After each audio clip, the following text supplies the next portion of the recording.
generally try to keep going in our Mesilas Yesharim explained sessions, but I want to touch on a point that we touched on a few sessions ago, and we spoke out part of this, but I got Bezrat Hashem a little bit of a deeper perception in it. I want to share that with you because I think it's a beautiful thing on its own. It's also not a formulation, which you hear that often.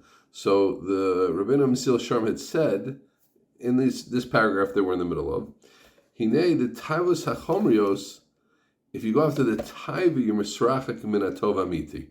And we definitely spoke about that, the idea of tov amiti and the idea of richuk and what taiva does. We gave examples to it. But I want to explain it a little sharper and explain what's the idea of tov. We touched upon this also, but I think it's a wonderful thing to hear again and to really hear it connected to the problem between taiva and tov. Tov means connection. If you think about it, when we say like everything the Kodesh Baruch Hu does is for good, what does it mean? It means that this action on its own, I'm perceiving the fact that my leg, lower lane, got broken, the shidduch got broken off, I'm not having children.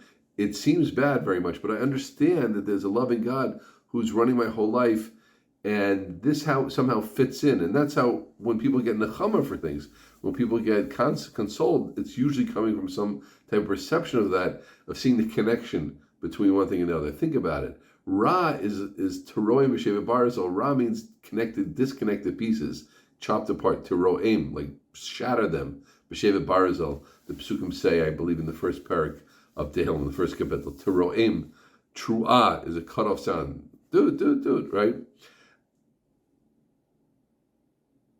The tekiah is a nice long sound. So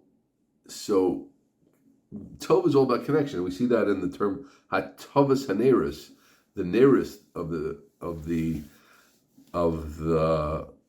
menorah are burning.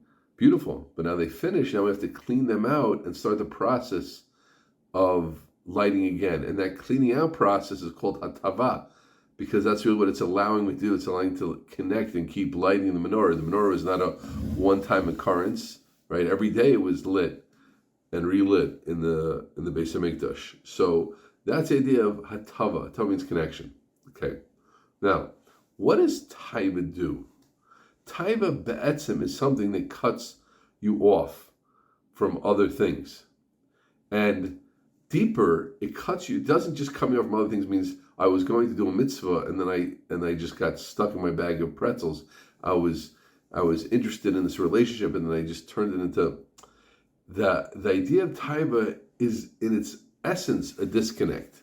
Taiva makes that I don't see anything more that's here. Desire makes unbridled, unelevated, makes I don't see there's anything here more than what it is. And I cut it off from being more than anything else that's there. Think about a womanizer, right? We use the term objectifying women. What does it mean? There's no hemshech here. There's no continuation. This beauty doesn't fit into any big part. It's just there for the taiva. The apple is disconnected. There's nothing more there. So taiva is the great disconnector, and tov is all about the great connection. So therefore, when a person goes after taiva sechomrios, so taiva connects me off from tov, certainly connects me from the tov amiti, the great grand connection which I want to make in my life to the Borei Olam. So I thought it was very, very meduik and it's worth repeating and savoring that line a little bit more. And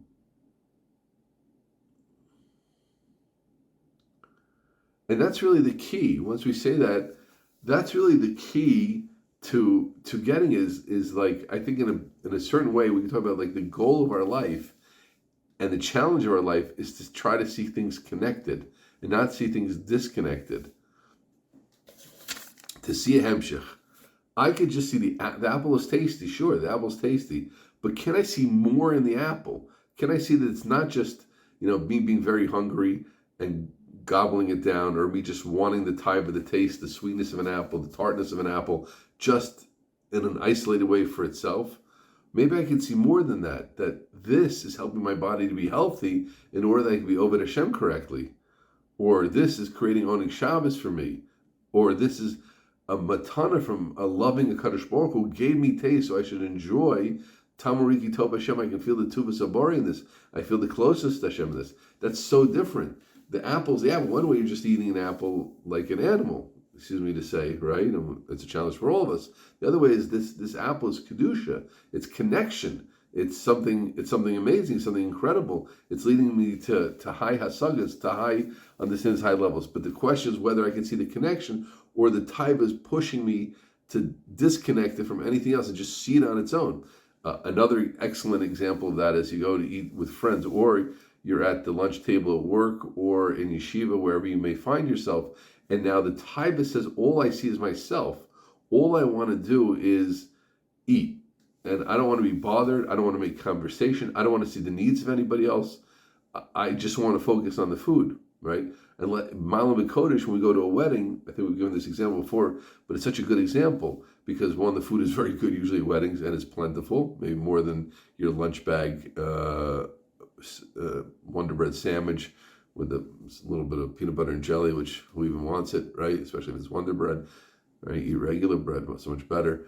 But here you're at a wedding, and there's so much tov that can go on at a wedding, so much connection that go on at a wedding.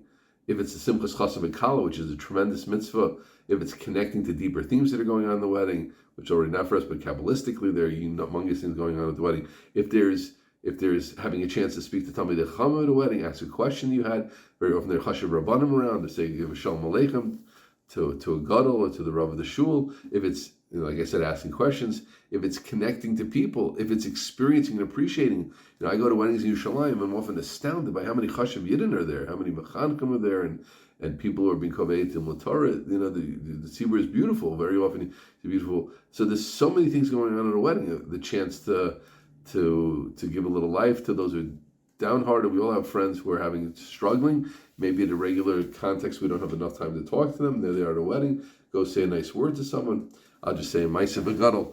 I was pointing out people like my Maisim, people like Maisim, not mine, they're not my Maisim, but my Rabbi Yaakov Friedman, who's a tremendous Ohev Eretz Yisrael, and he, I don't think he has always feels so comfortably when he's in America. That level of love of Israel. That's the context of the story. So I think he's told me or told one of my friends once when he was in America, the only time he felt really like comfortable, so to speak, was when he was with Reb Shmuel Kamenetsky, the great Gadol Yeshiva, Refuah Shleima, be healthy. Klaisel needs him so badly. So Reb Shmuel was, they were outside a wedding, they were talking, and Reb Yaakov said that every man, woman, and child, I think that was what I heard, who went by, Reb Shmuel had a nice word for everybody.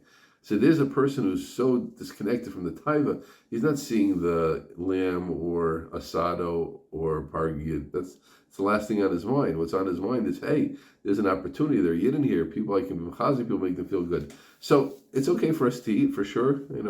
We eat at weddings. I said to my wife one time, I have a lot more to do at a wedding than you do. She says, why?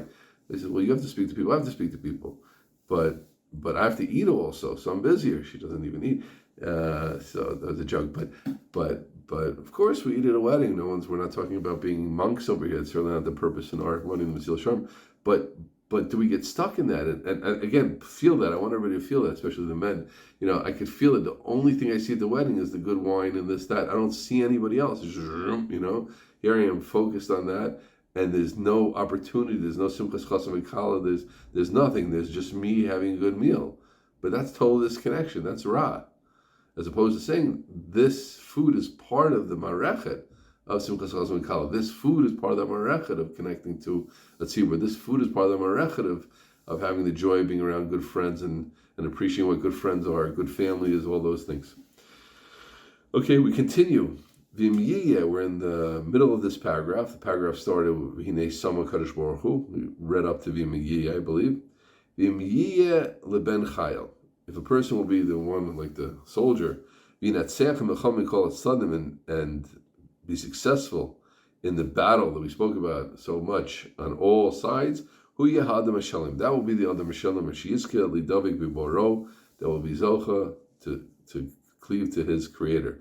V'yetzim in a prosder, he'll go out of the foyer, v'yikados v'traklan, go into the castle, the mansion, le'or b'orchaim, to live the life, to the light of life. Kvi ashir kavav v'shes yitzro, according to this year, according to the level that he controlled his Yetzer, that Yetzer we've been going on to, v'tabotav, and his desires, and he kept away those things, keeping away from the goodness of Torah mitzvahs, the goodness of Torah, the goodness of connection, all that. That's the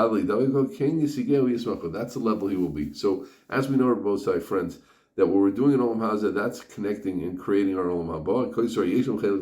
But there are infinite levels of how much Olam Haba we get, and the more we put in this world, so it's going to be a totally different aspect. And here he talks about the idea of Shalom. I want to finish this section with this idea, two ideas. I've heard B'Shem the Chavetz Chaim, I've probably seen inside, but it's been a while.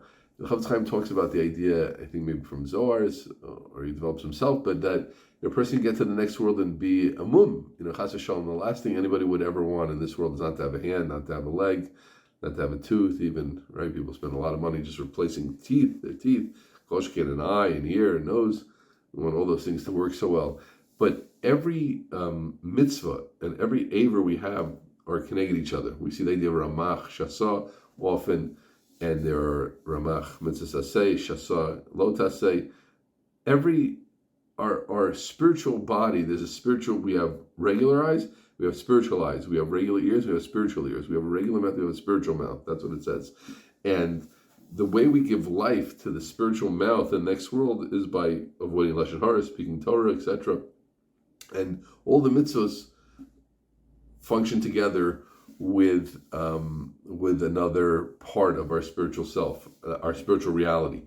And the more we do, if a person is shalom in all the mitzvahs, so then he's going to reach his shlemus. That's kind of what he means. It's a little bit different, but he's saying you'll end the battle called stun and reach that shlemus. Otherwise, you can get to the next world, a balmum. Now, I should point out that means just because sometimes we say it's too scary, and so what did I gain? No, it's a lot better to be there, right? It's a lot. You'd rather be at a concert with your hearing a little bit down than not being at the concert altogether. But you'd rather be at the concert being able to hear and see and take in the whole thing, right? No one wants to go to a concert and not be able to see the artist performing, and no one wants to go to a game and not be able to hear the game, right? But you'd rather be there than not there. But that's the idea. But the more shlemus we reach, so then we're going to experience the whole thing, and be in the traklin in the most complete, beautiful way possible. And that's what we all Bez Hashem want to reach. I just want to say something I saw recently, which I think is very, very important, which I think it's a kli and a koach, an ability which we don't use enough, which is the idea of tshuva mi'ava. Believe it.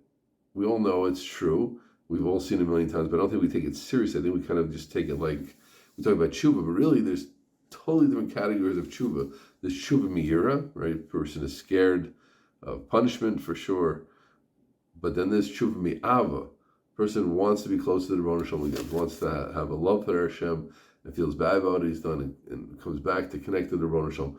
And tshuva mi'ava, avonos nasins k'schuyos, right? That there's this switch of the sins you did, and they become schuyot, right? So it's an incredible koach. And when we think about things like this, in terms of the whole idea of being a shalim, being a complete person, being one without lack, so then the idea of tshuva mi'ava is so powerful, because it's not like even if I've lacked somewhere in my life, but by not doing the mitzvahs completely, etc. But if I connect myself to tshuva mi'ava, so I can redo things that were, and remake things that were in the past stood as pegamim, as blemishes and things, and then they become dafka zchuyot. So let's think about that. We don't have to wait till next Elul. We don't have to wait till Rosh Hashanah. We don't have to wait till Yom Kippur. One can do tshuva mi'ava anytime. And I wish everybody has tzlacha. See you next time.